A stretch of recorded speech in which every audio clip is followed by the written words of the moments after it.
current director of the Christina Lee Brown Environment Institute and a professor of medicine at the University of Louisville. Good evening and welcome to this special lecture from the Environment Institute. I'm really honored and glad and excited to welcome our guest today, Ms. Carol Everhart Quillen, and she's an old friend of mine, and we've known each other perhaps for a few months, but she is, I would still think we are old friends. She is the Chief Executive Officer of the National Trust for Historic Preservation, and she's held this position since January of 2024. And prior to joining NTHP, she served as the president of Davidson College from 2011 to 2022, where she focused on the access and the affordability, reimagining the liberal arts for today, and equipping graduates to lead in service of something larger than themselves. In 2022-23, she was a senior fellow at the Aspen Institute. She was a founding member of the American Talent Initiative, which aims to graduate annually 50,000 additional low and moderate income students from top colleges. She's co-chaired the NCAA Commission to Combat Campus Sexual Violence, and she served as the president of Obama's Advisory Council on Financial Capability for Young Americans. She currently serves on the board of the National Humanities Center, Harvard University, and Princeton University. She's an art historian, and she's earned a BA from the University of Chicago and a PhD from Princeton. We're really excited to have you here, Carol, and we look forward to your comments and telling stories makes for a healthy and strong democracy. So welcome.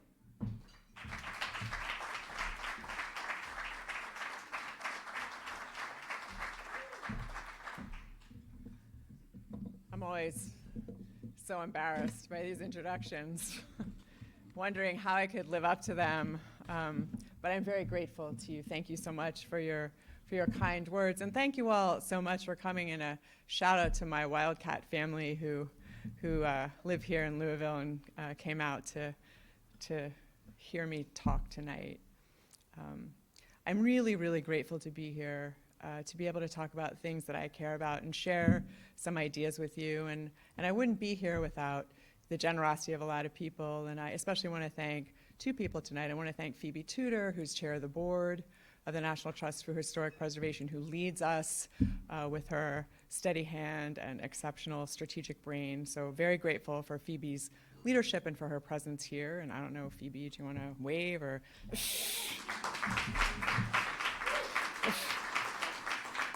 And of course, I think everyone here knows the incredible magnetic, force that is Christy Brown. And it's really through Christy's enthusiasm and incredible excitement and far-reaching vision for what kind of communities we can build that the Institute exists and that I'm here today. So Christy, thank you so much for your generosity. I know everyone here.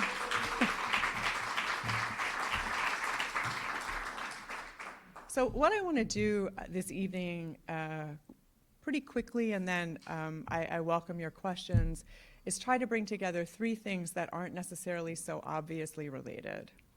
And those three things are old places, telling stories, and democracy in America today.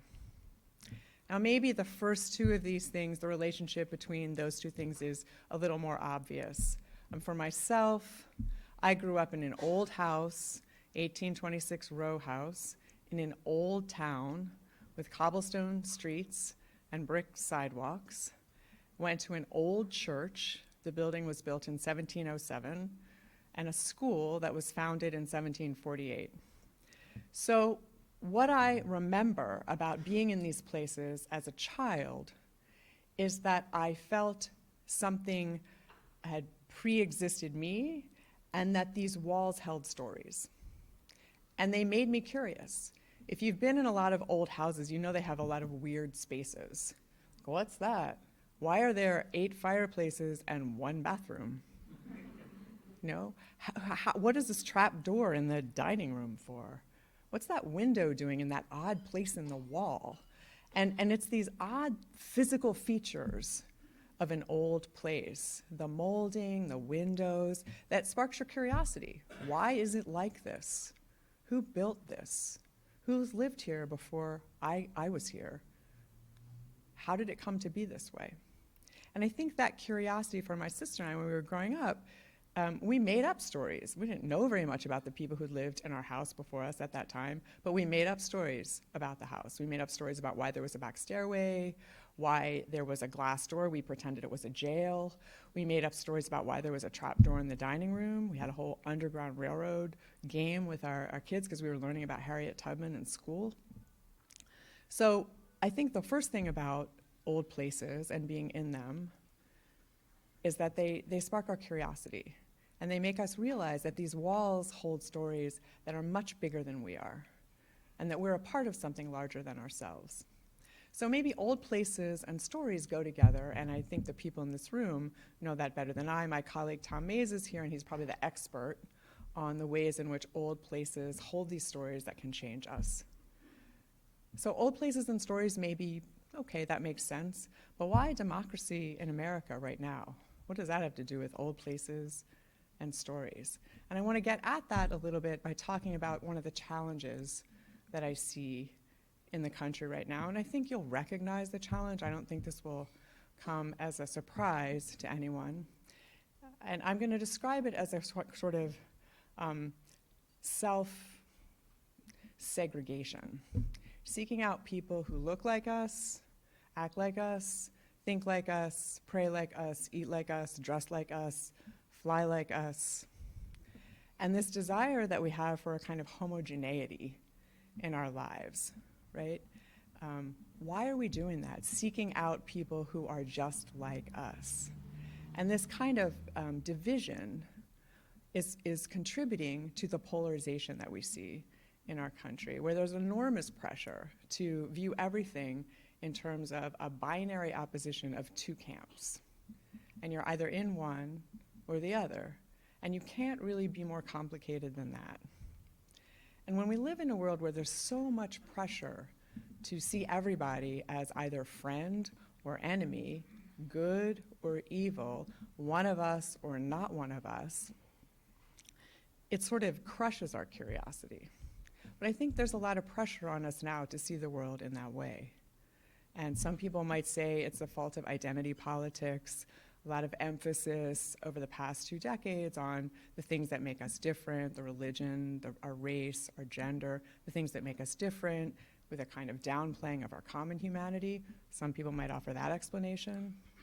Other people might say it's because of social media, where our phone continually feeds us stories exactly like the one we just read, and so we're not as exposed to ideas that might challenge us or call into question what we already know to be true.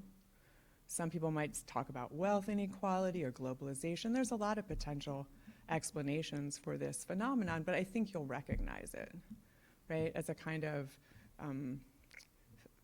aspect of our social life together right now, pushing us into camps, dividing us into 2 groups, and our predilection to seek people who confirm what we already know to be true.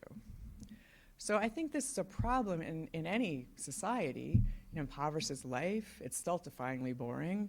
You have the same conversation 95 times a day. But it's really a problem in the United States.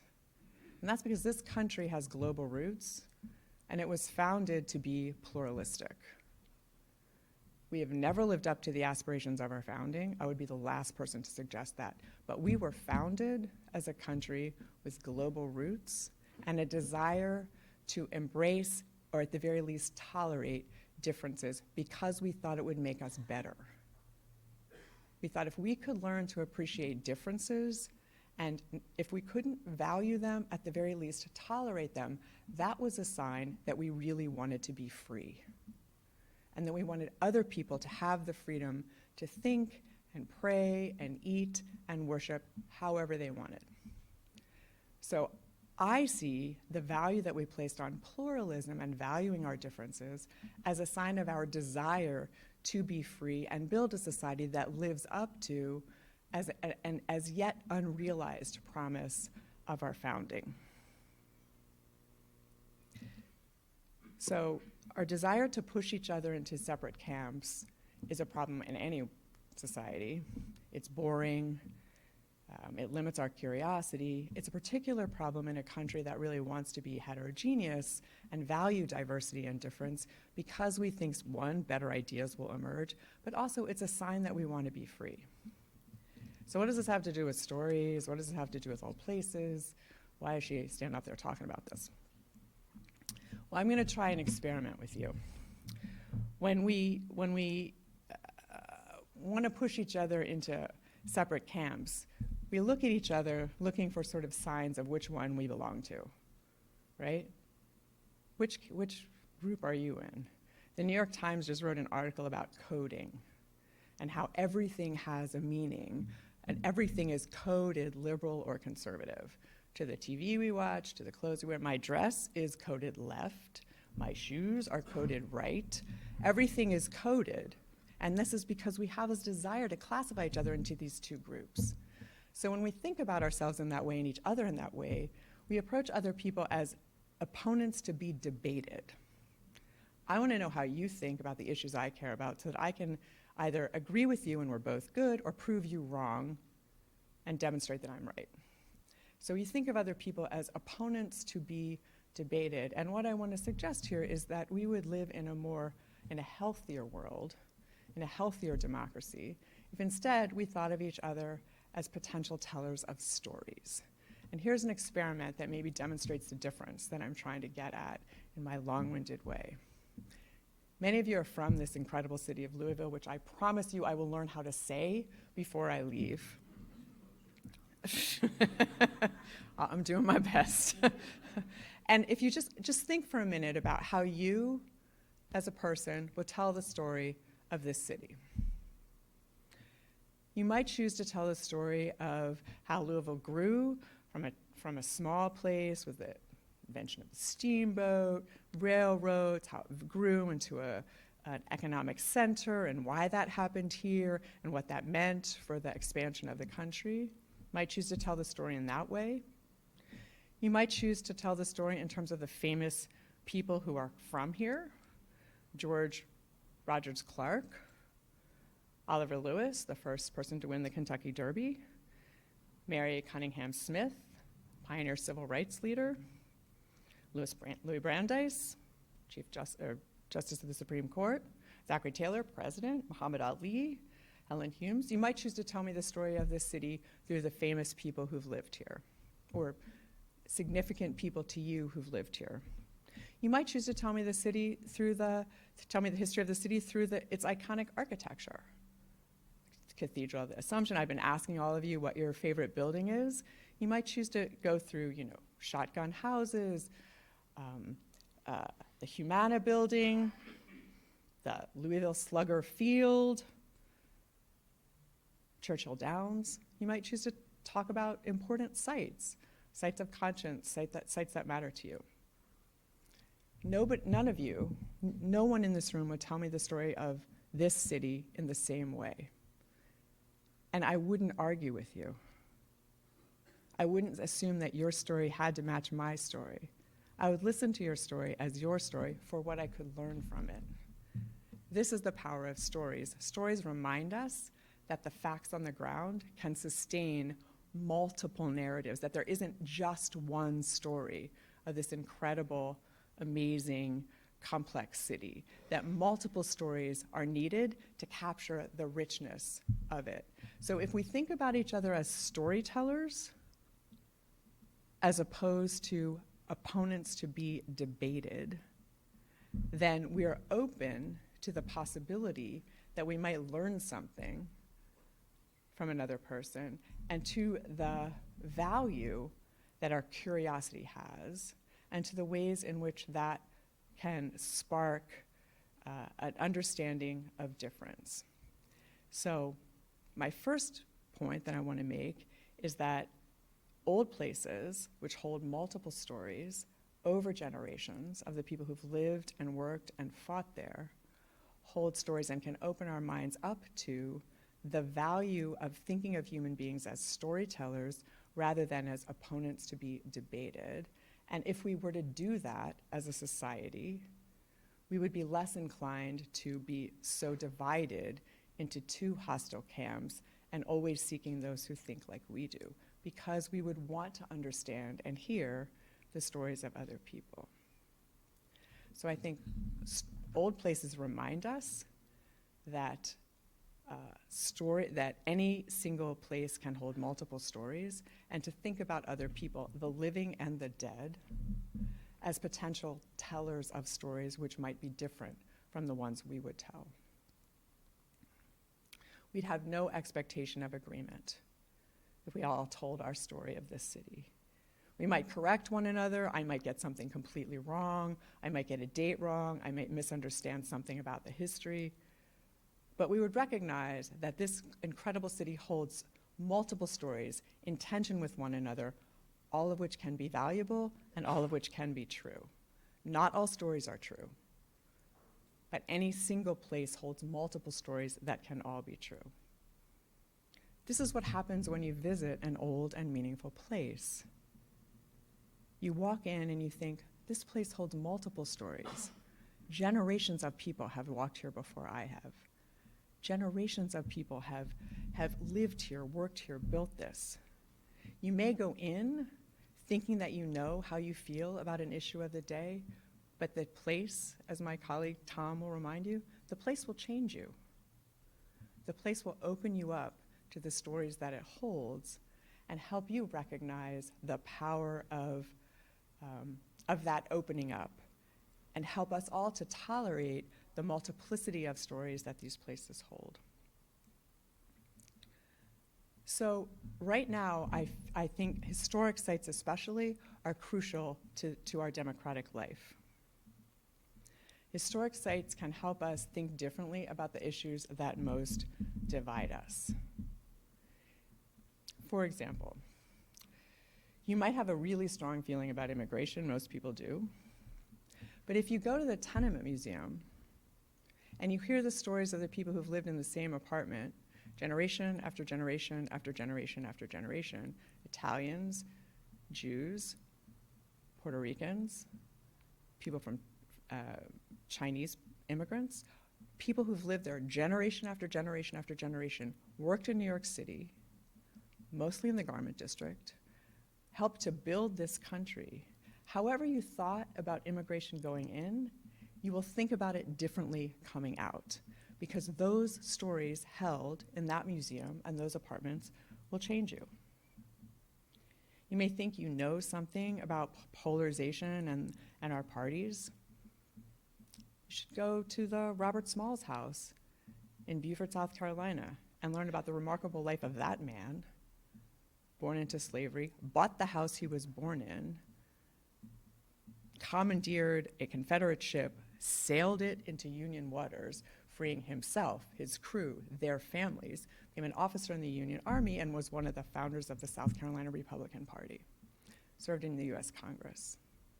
There's a life that will complicate your view of the world we live in today.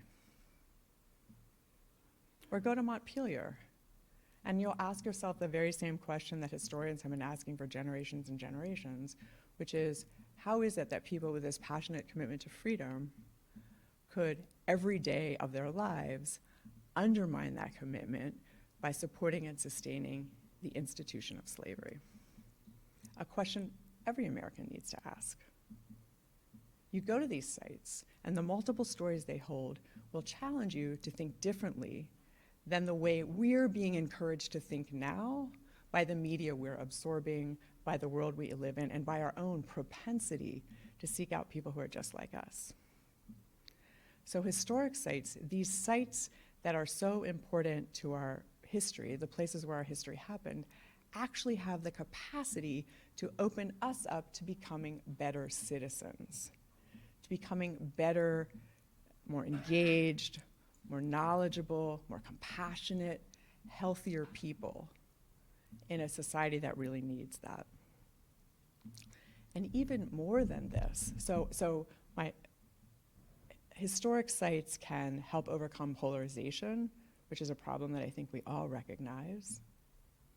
They can help us think in a more complicated and nuanced way about the issues of the day that most divide us, whether it's immigration or race or abortion, or something else. They can help us think in a more nuanced way about the issues that most divide us. And they can also reconnect us to the values, the aspirational values that have been present periodically in our history and that we all need to share. All people are created equal. Everybody has unalienable rights, right?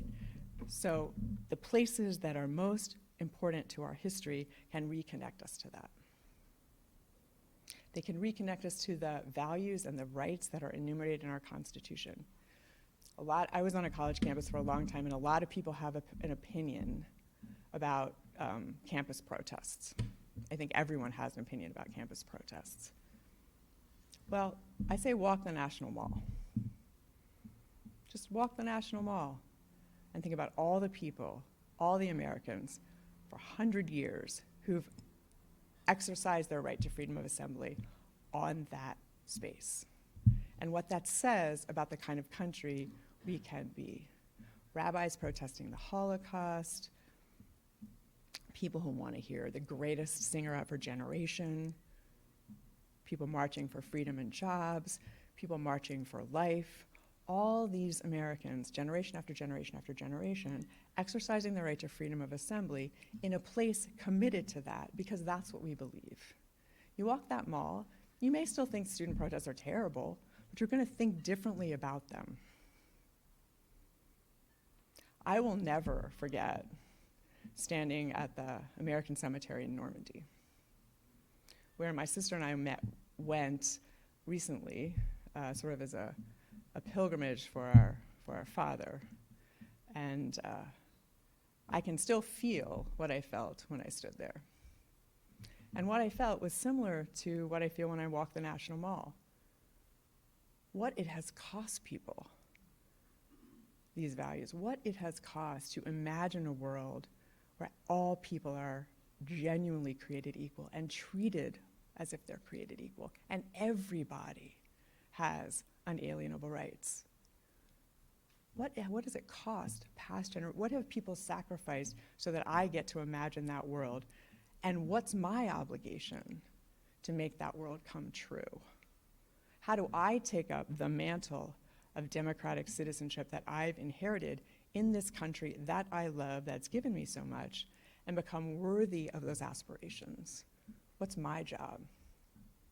So when you walk the National Mall, or you stand in that cemetery in Normandy, or you stand at Gettysburg and you recall Lincoln's words about a new birth of freedom, it can also spark in you, as an American, a sense of your own obligation to work for these values that represent the highest aspirations of the country, and that so many people before us, their stories held in these historic places, have fought for and suffered for and often died for. So what's our obligation to make that world a little more real, to build a more perfect union? So as somebody who's new to the National Trust, I want to express my deep gratitude to everyone in this room who fights to preserve these historic places that expand our commemorative landscape and that give all of us the opportunity to open ourselves up to the stories these places hold, partly so that we can recognize our obligation as citizens in a democratic republic to build together a more just and shared future than the world we've inherited. Thank you very much for your attention.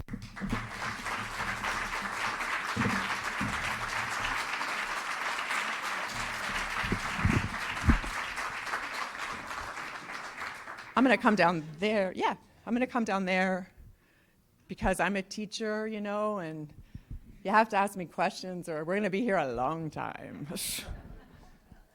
And can you just tell me your name before you talk? So this was Henry, who said he loves Preservation Magazine, which the National Trust puts out, and we will convey that to our editor, whose name is Dennis Hockman, and remind him that he has a big fan in Kentucky who is grateful for his work. So thank you very much. That'll mean a lot to Dennis. Questions? Okay, so I think the question is how, for a historic site, this is a hotel that functions as a hotel, yes.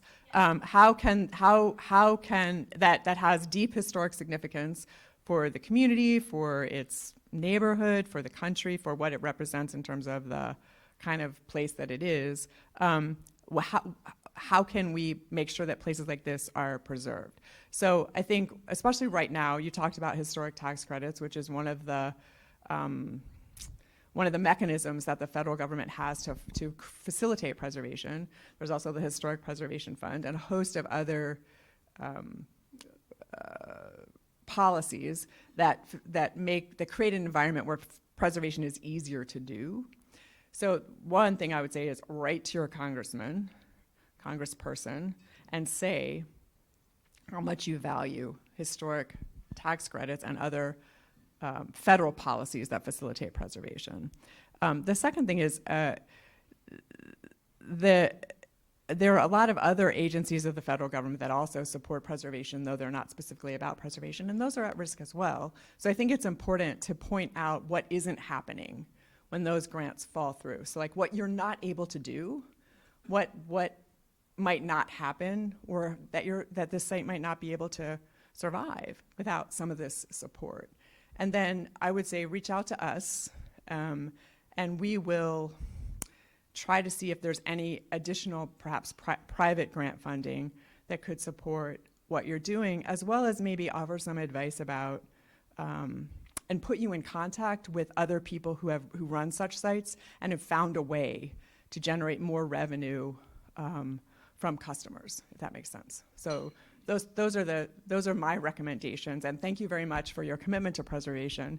I know it's hard work, and it often feels really thankless, but there are people in the future who will look back and really be grateful to you for what you're doing.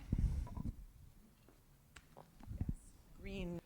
Yeah, so that's a really good question. So I think everyone could hear the question. The question is about how do we amplify the voices that are fighting polarization, in part by reimagining how we engage with one another, seeking understanding rather than a winner and a loser. So I think we have to talk about and do what I would call democratic deliberation. And this is why storytelling is so important. When you listen to someone's stories, one, you learn something, but new possibilities become available to you that weren't there before. Because you learn things that you didn't know going in. When you debate, your position is established and you're just debating who is right. But when you engage each other as storytellers, you might figure out, oh, there's a path forward that we've never thought of. Or you might find common ground that if you're debating, you'll never see. So an example is, and I used to do this with my students long ago, like when I just started teaching, so like a long time ago, a really long time ago, like before my daughter was born. My daughter's 31. So a long time ago, I would have students in a class and they would feel passionately about a particular issue. I'm going to use the example of abortion. Some people very pro-life, some people very pro-choice. And if I could get them, and this was a technique we were trying to learn in this class, could get them to talk about why they felt the way they did. Inevitably, through the course of that conversation, they would discover that they both care about something in common. Sometimes it was kids. Both really care about the welfare of children. Both people would think that the next generation of children are our collective responsibility. Good schools, good health care, good maternal care. So once you focus on that, you have at least found something productive you can do together, though you might never agree on the other issue. But as long as you make agreeing on the other issue a precondition for working together, it won't happen. Do you see? So by engaging each other in this way, it's not just that you do learn, right? You learn to see the world differently. You also find productive social action that can emerge, things that you can do that will build a better society by talking. And you just accept the fact that you're not going to agree on that other thing, but you're going to do this thing together. And if you didn't have that conversation, that work for children or mothers or whatever wouldn't get done. You know, I've built playgrounds with people who were deeply convinced I was going to hell. If we had just focused on whether or not I was going to hell, or if I cared about it, we wouldn't have built the playground. Right after Katrina, when I was in Houston then, so many people coming into the city of Houston who just needed a place to live. And you could get a lot of people who didn't agree on anything else, but we needed to find those people a place to live. And I think that's the path forward. But now we tend to have, well, I can't work with someone who thinks X, Y, or Z. That is not a good attitude in a democracy that wants to value pluralism. Now, of course, we all have, some bridges can't be built, right? Some bridges can't be built. Some people do act in bad faith. Some people believe things that are just hard to. So I get that. But there's a lot of people that don't. And it's worth trying to find out whether or not there is any common ground there. Yeah, it's a really good question. So the question is, how is the trust and how are craftspeople coming up in the trades that, how many people live in an old house or work in an old, right? So right? It's really hard to find people who can fix them, who know how to do, especially if you've got plaster or woodwork or inexplicable leaks and stuff like that. It's really hard to find somebody who can fix that stuff. And we do have small programs at the Trust that give artisans experience with old houses, but our program is small. And so it's a question is to figure out how we can perhaps partner with programs that exist to provide some sort of certification in that kind of work, which I think would be the most helpful thing to do. There are organizations that focus on that in some cities. New Orleans has a big crafts organization where there is an apprentice program that trains the next generation of craftspeople. Oftentimes it's inherited down in particular neighborhoods or families. So there are places that have figured out an apprentice program, but you raise a really good point, and I think one of the things for us all to think about is how we might work with existing apprentice programs or educational programs to provide an experience that would give somebody a credential that would demonstrate to you and others in old houses, hey, I know how to do this. Grew up, and I'll correct myself, but the question is doing adaptive reuse work, right? And adaptive reuse work and trying to demonstrate the value of that work to potential sources of capital when those sources of capital primarily value new construction for a lot of reasons that are incorrect. They think it's cheaper. They don't take into consideration the embodied carbon in the building. They don't think about the cost of disposing of everything they're going to tear down and throw away. So in some sense, it's a misperception. But one of the reasons why, and capital is hard to find, right, in those projects, and it's really hard to find for small deals. So we have a new initiative at the Trust. It's called Repurpose Capital.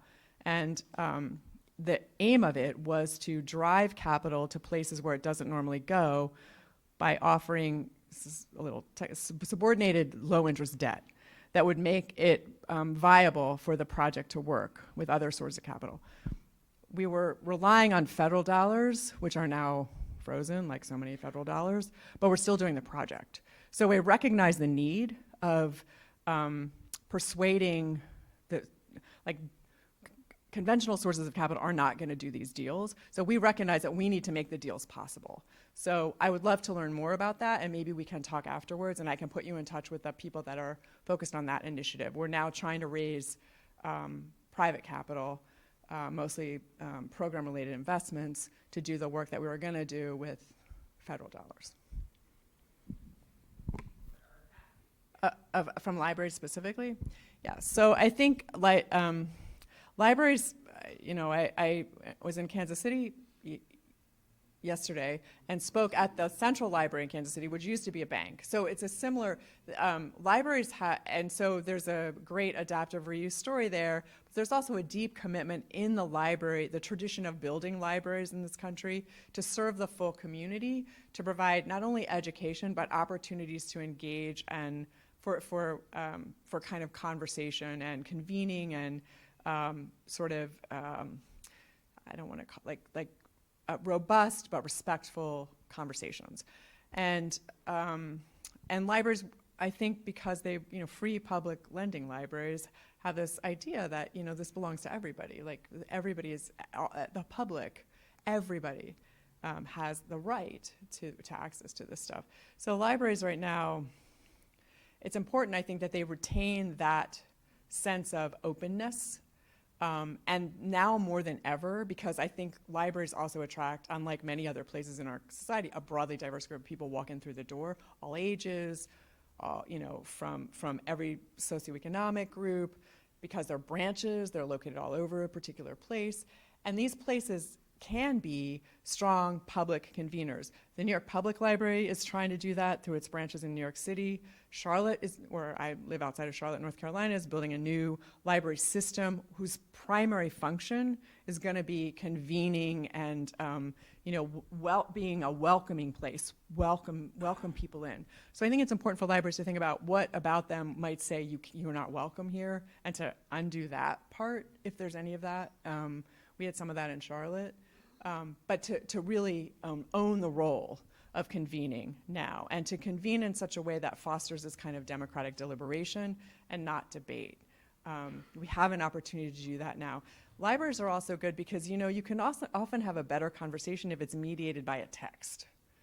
Now I sound like a teacher, but like if you give everybody something to read, a poem or a short story, and you have a conversation about it, the text is a common experience that everyone has had. People are going to respond to it differently. We don't expect everyone to agree, and it then becomes a lens through which to talk about other things. So that kind of reading group or discussion group, or with little kids, reading them a story and having them talk about it, can also be pretty fruitful.